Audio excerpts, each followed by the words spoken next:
ஓம் சக்தி தாயே போற்றி. நீ நல்லது நினைத்தால் இந்த தாயின் ஆசீர்வாதத்தில் உனக்கு நல்லது மட்டுமே நடக்கும். என் அன்பு குழந்தையே, இன்று உன் தாயானவள் உனக்கு கொண்டு வந்திருக்கின்ற வாக்கினை நீ எக்காரணத்தை கொண்டும் தவிர்க்காமல் கேட்க வேண்டும். ஏனென்றால் இது உனக்கான வாக்கு. உன்னை தேடி நல்ல செய்தி வந்திருக்கின்றது. என் அன்பு குழந்தையே, உன் வாழ்க்கையில் நடக்கக்கூடிய ஒரு அதிமுக்கியமான விஷயத்தை உனக்கு சொல்வதற்காக வந்திருக்கின்றேன். உன் வாழ்க்கையில் சில விருப்பங்களை உன் கைகளில் கொண்டு வந்து சேர்க்க உனக்கு உதவிகளை செய்ய ஒருவர் தயாராக இருக்கின்றார். என் தங்க பிள்ளையே, அவர் ஏற்கனவே அந்த உதவியை உனக்கு செய்து கொடுத்தும் விட்டார். அவர் யார்? அவர் என்ன உதவியை உனக்கு செய்து கொடுத்தார் என்பதை நீ கட்டாயமாக தெரிந்து கொள்ள வேண்டிய நேரம் வந்துவிட்டது. ஏனென்றால் உன் வாழ்க்கையில் நடக்கின்ற நல்ல விஷயங்களை எல்லாம் உனக்கு நான் சொல்வதற்காகத்தான் இருக்கின்றேன். ஆனால் அதனை எல்லாம் நீ தெரியாமலேயே ஒரு சில விஷயங்களில் நீ அப்படியே விட்டுவிடுகின்றாய்.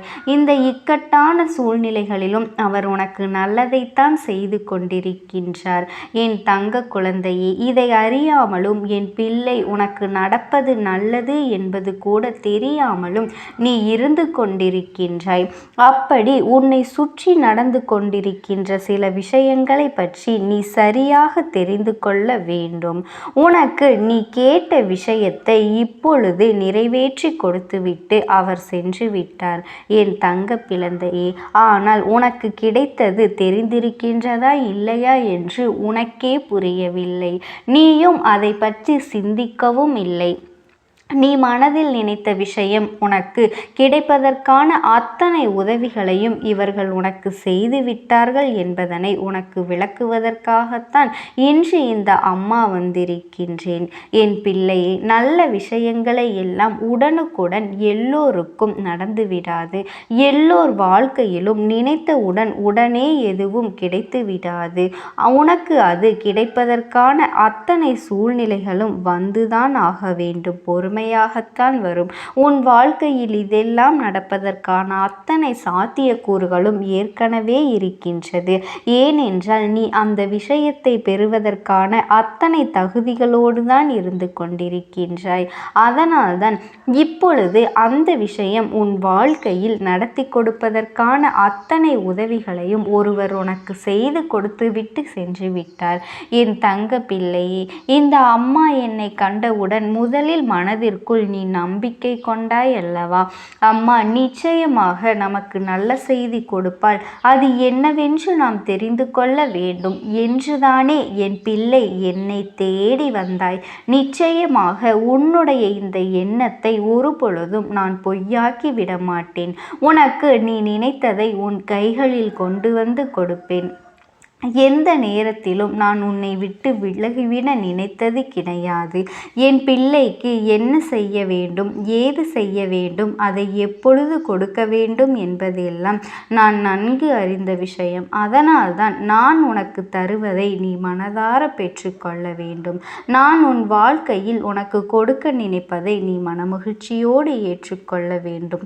நீ என்னிடத்தில் உதவிகளை கேட்டு இருந்தாலும் இவர் உனக்கு இத்தனை உதவிகளை செய்துவிட்டு சொல்லாமல் சென்றிருப்பதற்கான காரணம் என்ன தெரியுமா? என் தங்க பிள்ளையே, அவருக்கும் உனக்கும் இடையில் இருக்கின்ற ஒரு பிணைப்பு பற்றி உனக்கு தெரியுமா? அவர் வேறு யாரும் கிடையாது. என் பிள்ளையே, நான் சொல்கின்ற இந்த விஷயத்தை நீ சரியாக புரிந்து கொள்ள வேண்டும். உன் வாழ்க்கையில் இதுவெல்லாம் நடந்திருக்கின்றதா இல்லையா என்பதனை நீ தெளிவாக தெரிந்து கொள்ள வேண்டும். அதன் பிறகுதான் இவர்கள் செய்த உதவி என்னவென்று உனக்கு தெரிய வரும். என் தங்க பிள்ளையே, உன்னுடைய இல்லத்திற்கு வந்த இவர் உன் இல்லத்தில் இருந்த அத்தனை பிரச்சனைகளையும் கண்டறிந்து பின் அவர் மனது வேதனைப்பட்டது உண்மை. உன் இல்லத்தில் நடக்கின்ற ஒவ்வொரு பிரச்சனைகளும் அவர் மனதை மிகுந்த வேதனைக்குள் தள்ளிவிட்டது. ஏனென்றால் நீங்கள் படுகின்ற கஷ்டங்கள், நீங்கள் படுகின்ற வேதனைகள் என்று இவையெல்லாம் அவர்கள் மனதிற்கு நிச்சயமாக வேதனையை கொடுத்தது. தெய்வமும் உன்னோடு துணை நின்று உனக்கான அத்தனை விஷயங்களையும் முழுமையாக செய்து கொடுக்க தயாராக இருந்தாலும் இவர் உனக்கு மிகவும் நெருக்கமானவர் என்பதனால்தான் உன்னுடைய கஷ்டங்களை பார்த்து அவரும் கண்ணீர் வடிக்கின்ற நிலை வந்துவிட்டது. இந்த சூழ்நிலையிலும் கூட நீ எப்படி இதையெல்லாம் சமாளித்து வாழ்ந்து கொண்டிருக்கின்றாய் என்பது போல் அவர்களுக்குள் எண்ணங்கள் தோன்றிவிட்டது. என் தங்க பிள்ளையே, இனிமேல் தாமதிக்க கூடாது. இவர்களுக்கு உடனே இதையெல்லாம் செய்து கொடுத்து விட வேண்டும் என்று அவர்கள் நினைத்து விட்டார்கள். அவர்கள் செய்த இந்த விஷயங்கள் எல்லாம் நாளைய விடியலில் உனக்கு தெரிய வரும். என்னென்ன மாற்றங்கள் உன் வாழ்க்கையில் நடந்து கொண்டிருந்தது, நடந்து முடிந்தது. என் பிள்ளையே, உனக்கு மிகவும் நெருக்கமான ஒருவர்தான் இதை செய்திருக்க முடியும் என்றால் அது வேறு யாராக இருக்க முடியும்? இந்த நாளில் உன் இல்லத்திற்கு வந்து உனக்கு உதவிகளை செய்து கொடுத்தது மட்டுமல்லாமல் உன்னுடைய முன்னோர்கள், உன்னுடைய இல்லத்திலிருந்து இறந்து போனவர்களின் ஆத்மார்கள் தான் இதையெல்லாம் செய்தது. அது மட்டுமல்லாமல் உனக்கு நல்ல ஆசிகளை வழங்கி உனக்கான அத்தனை வேண்டுதல்களையும் நிறைவேற்றி கொடுக்க அத்தனை முயற்சிகளையும் செய்துவிட்டு சென்றிருக்கின்றார்கள். என் பிள்ளையே, அவர்கள் தெய்வத்திடம் உனக்காக வேண்டியது என்னுடைய வருங்கால சந்ததிகள் நன்றாக இருக்க வேண்டும், என்னுடைய குடும்பம் நல்லபடியாக வாழ வேண்டும் என்றுதான். எனவே உன் வாழ்க்கையில் பல நல்ல மாற்றங்களை அவர்கள் ஏற்படுத்தி இருக்கின்றார்கள். உன் குடும்பத்தில் இருக்கின்ற பல பிரச்சனைகளை களைந்து அங்கே ஒற்றுமை ஏற்பட வழி செய்திருக்கின்றார்கள். பல நல்ல விஷயங்கள் உன்னை சுற்றி நடப்பதற்கான அத்தனை சாத்திய கூறுகளையும் உருவாக்கி இருக்கின்றார்கள். என்ன நடக்கின்றது என்று நாமும் பார்க்கலாம் என்று யோசிக்கின்ற அளவிற்கு உனக்கு பல நல்ல விஷயங்களை செய்திருக்கின்றார்கள். பல நல்ல விஷயங்களை அவர்கள் உனக்கு செய்தும் கொடுத்தார்கள். அதனால் இனிமேல் இந்த விஷயங்களை எல்லாம் நினைத்து நீ உன் வாழ்க்கையில் நடக்கின்ற ஒவ்வொரு சூழ்நிலையும் நினைத்து வருத்த வேண்டிய அவசியமே கிடையாது. எல்லாம் உனக்கு நன்மையை கொடுக்கத்தான் வருகின்றது. எல்லா சூழ்நிலைகளும் உனக்கு முழுமையான சந்தோஷத்தை கொடுக்கத்தான் வந்திருக்கின்றது. அதுபோல உன் இல்லத்தில் இருந்து இந்த நாளில் இவர்கள் செய்து கொடுத்த விஷயங்கள் என்னென்னவென்று இப்பொழுது உன் அம்மா நான் சொல்கின்றேன். என் பிள்ளை, பல நாட்களாக உன் மனதை ஆட்டி படைத்த ஒரு விஷயம், உன் மனதிற்குள் தேவையற்ற எண்ணங்களை தூக்கி சுமக்க வைத்த ஒரு விஷயம் இப்பொழுது உன் மனதிலிருந்து இறங்கப் போகின்றது. அதாவது தேவையில்லாததை தூக்கி வைத்து எதற்கு சுமக்க வேண்டும்? காரணம் இல்லாமல் எந்த ஒரு விஷயத்தையும் தூக்கி சுமப்பதனால் என்ன பலன் என்பதனை உனக்கு தெரிய வைப்பதோடு மட்டுமல்லாமல் இதை இதற்கு மேலும் தூக்கி சுமப்பாயானால் உன் வாழ்க்கையில் உனக்கு நடக்க இருக்கின்ற நல்ல விஷயங்கள் எதுவுமே உனக்கு தெரியாமல் போய்விடும் என்பதனை உனக்கு உணர்த்துவதற்காகத்தான் பல நன்மைகள் நடக்கப் போகின்றது. நீயாகவே இந்த குழப்பத்திலிருந்து மீண்டு வந்துவிட போகின்றாய். ஆகவே இந்த குழப்பத்தை நமக்கு ஏற்படுத்துவது யார் என்பதனை தெரிந்து கொள்ளப் போகின்றாய். பல நல்ல விஷயங்கள், பல போலி மனிதர்கள் என்று எல்லோரையுமே நாளைய விடியலில் நீ அடையாளம் காணப் போகின்றாய். என்ன நடந்தது நம் வாழ்க்கையில்? எதற்காக நமக்கு இத்தனை சோதனைகள், இத்தனை கஷ்டங்கள் என்று அழுது புலம்பினாய் அல்லவா? இவை எல்லாவற்றிற்குமான விடிவு காலம் உனக்கு பிறக்கப் போகின்றது. நடந்தது எல்லாமே சிலரின் சூழ்ச்சிகள் என்பதனை உனக்கு தெரிய வைக்கத்தான் உன்னுடைய முன்னோர்கள் பல முயற்சிகளை செய்திருக்கின்றார்கள். இந்த வாழ்க்கையில் உனக்கு மாறிவிட்டது. இனி உன்னுடைய நிலைமையெல்லாம் தலைகீழாக மாறப்போகின்றது.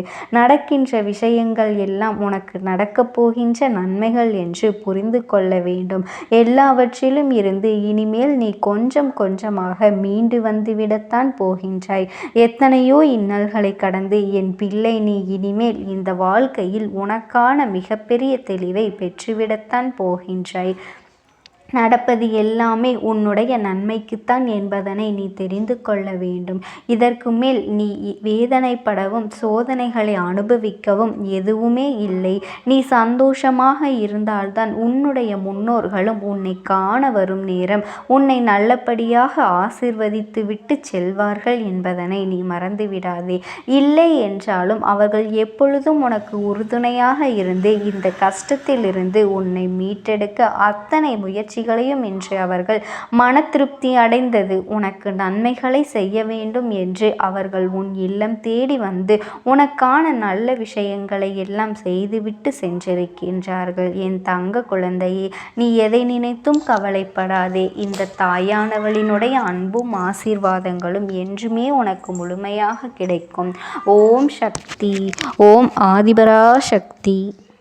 என் அன்பு குழந்தையே, உனக்கான நல்ல விஷயங்களை செய்து கொடுப்பதற்காகவே உன் தாயானவள் இன்று உன்னை தேடி வந்திருக்கின்றேன். இன்று இந்த அம்மா ஒரு பெருமகிழ்ச்சியான செய்தியோடு வந்திருக்கின்றேன். என் பிள்ளையே, உன்னை 2 தெய்வங்கள் சுற்றி சுற்றி வந்து கொண்டிருக்கின்றது. இவர்களை நீ கவனமாக வணங்கி கொண்டிருக்கின்றாயா, அல்லது நீ வேறு யாரையாவது வணங்கி கொண்டிருக்கின்றாயா என்று உனக்கான ஒரு சிந்தனையை கொடுப்பதற்காக இந்த அம்மா நான் வந்திருக்கின்றேன். அதாவது நம்மை சுற்றி வந்து நமக்கு நல்லது செய்கின்ற தெய்வங்களை நீ வணங்குகின்றாய் என்றால் உன்னுடைய வேண்டுதல்கள் எல்லாம் நிச்சயமாக நிறைவேறிவிடும். இல்லாது போனால் நீ வணங்குவது ஒருவரையும் உனக்கு நல்லது செய்ய உன்னை தேடி வருவது இன்னொருவராகவும் இருக்கும் பட்சத்தில் உன்னுடைய வேண்டுதல்கள் எல்லாம் தாமதமாவது சாத்தியம்தானே. அதனால் என் குழந்தையே, இன்று உன் அம்மா என்னிடத்தில் இருந்து இந்த செய்தி என்னவென்று நீ தெரிந்து கொண்டு உனக்கு வாழ்க்கையில் நல்லது நினைப்பது யார், உன்னை சுற்றி சுற்றி வந்து கொண்டிருக்கின்ற இந்த 2 தெய்வங்கள் யார் என்பதனை நீ தெரிந்து கொள்ள வேண்டும். என் பிள்ளைக்கு வாழ்க்கையில் பல கஷ்டங்கள் வந்த பொழுதெல்லாம் நீ வணங்கிய தெய்வம்தான் உன்னை காப்பாற்றியது என்று நினைத்து கொண்டு இருக்கின்றாய். ஆனால் உண்மை அது கிடையாது. இந்த 2 தெய்வங்களும் உன்னை சுற்றி வருகின்றவர்கள்தான் இதை செய்கின்றார்கள் என்பதனை நீ முதலில் புரிந்து கொள்ள வேண்டும். உண்மையில் இவர்களை நீ வணங்குவதும் அவர்களின் பெயரை சொல்லும் பொழுது உன் மனதிற்கு தோன்றிவிட்டது என்றால் நிச்சயமாக உன் வாழ்க்கையில் ஒரு மிகப்பெரிய நல்ல விஷயம் நடக்கும். இல்லை, நான் சொல்வதும் நீ சொல்வதும் வேறுபாடாக இருக்குமானால் என் குழந்தை, இனியாவது அதை திருத்தி கொண்டு உன்னை சுற்றி வருகின்ற இந்த தெய்வங்களையும் நீ வணங்க மறந்து விடாதே. ஒரு பொழுதும் இவர்களை நீ விட்டுவிடக்கூடாது. தெய்வம் நம்மை தேடி வருகின்றது என்பது சாதாரணமான காரியமா? தெய்வம் உன்னை தேடி வந்து உனக்கான நல்ல விஷயங்களை கொடுக்கின்றது என்றால் நிச்சயமாக அதனை நீ சரியாக பெற்றுக்கொள்ள வேண்டும். சரியான வாழ்க்கை உனக்கு கிடைத்திருப்பதை எக்காரணம் கொண்டும் நீ விட்டுவிடக்கூடாது. இந்த நேரத்தில் இந்த விஷயம் உன் வாழ்க்கையில் நடக்க வேண்டும் என்பது விதி. அது இந்த அம்மா என் மூலமாக நீ தெரிந்து கொள்ள வேண்டும் என்பதும் விதியாகும். அதை ஒரு பொழுதும் நீ இல்லை என்றோ வேண்டாம் என்றோ சொல்லிவிட முடியாது அல்லவா? நமக்கான நல்ல விஷயங்கள் எல்லாம் நடக்கப் போகின்ற இந்த தருணத்தில் என் குழந்தை, நீ விட்டுவிடாதே. அம்மா சொல்கின்ற வார்த்தைகளில் இருக்கின்ற உண்மைகள் எல்லாம் என்னவென்று நீ நிச்சயமாக இன்று புரிந்து கொள்ள வேண்டும். யாருமே நமக்கு நல்லது நினைக்கவில்லை, யாருமே நமக்கு எந்த நன்மைகளையும் செய்யவில்லை என்று சொல்லி வருத்தப்பட்டு கொண்டிருக்காதே. என் பிள்ளை, உன்னை தேடி 2 தெய்வங்கள் உன்னை சுற்றி சுற்றி வந்து கொண்டிருக்கின்றது என்றால் இதைவிட மிகப்பெரிய சந்தோஷம் இந்த வாழ்க்கையில் உனக்கு என்னவாக இருக்கப் போகின்றது? இதுவே உனக்கான நிறைவையும் இதுவே உனக்கான உச்சபட்ச மகிழ்ச்சியையும் கொடுக்கக்கூடிய நிகழ்வாக உன் வாழ்க்கையில் இருக்கும். இந்த 2 தெய்வங்களையும் நான் உனக்கு அடையாளம் காட்டித் தருகின்றேன். என் பிள்ளை, நேற்று அம்மா உன்னிடத்தில் ஒரு விஷயத்தை பற்றி பேசினேன். அது உனக்கு ஞாபகம் இருக்கின்றதா? வணங்கக்கூடாத தெய்வங்களை எல்லாம் வணங்கிவிட்டாய் என்று வணங்கக்கூடிய இவர்களை விட்டு விடுகின்றாய். ஒரு பிரச்சனை, ஒரு கஷ்டம் தொடர்ந்து வருகின்றது என்றவுடன் அங்கு ஓடவும் இங்கு ஓடவும், அவர்களை தேடவோ அவர்களிடம் பரிகாரம் செய்யவா, இங்கு கொண்டு பணத்தை கொட்டவா என்று நீ சுற்றி சுற்றி வந்து கொண்டிருக்கின்றாய். ஆனால் நீ செய்த தவறு இதுதான் என்று உனக்கு ஏற்கனவே உன் அம்மா நான் சொல்லிவிட்டேன் அல்லவா? இன்று நான் சொல்லக்கூடிய இந்த 2 தெய்வங்களும் இந்த வாழ்க்கையில் இந்த வாழ்க்கையில் எப்பொழுதும் நீ வணங்கி நிற்க வேண்டிய தெய்வங்கள். இவர்கள் அத்தனை சுலபமாகவெல்லாம் உன் முன்னால் தோன்றிவிட மாட்டார்கள். ஆனால் உனக்கான நன்மைகள் அத்தனையும் இவர்களிடத்தில் இருந்துதான் கிடைத்து கொண்டு இருக்கின்றது. இந்த வாழ்க்கையில் நீ பெற நினைக்கின்ற எல்லா உண்மைகளையும் இவர்களிடத்தில் இருந்துதான் நீ பெற்றுக்கொண்டு இருக்கின்றாய் என்பதனை நீ மறந்து விடாதே.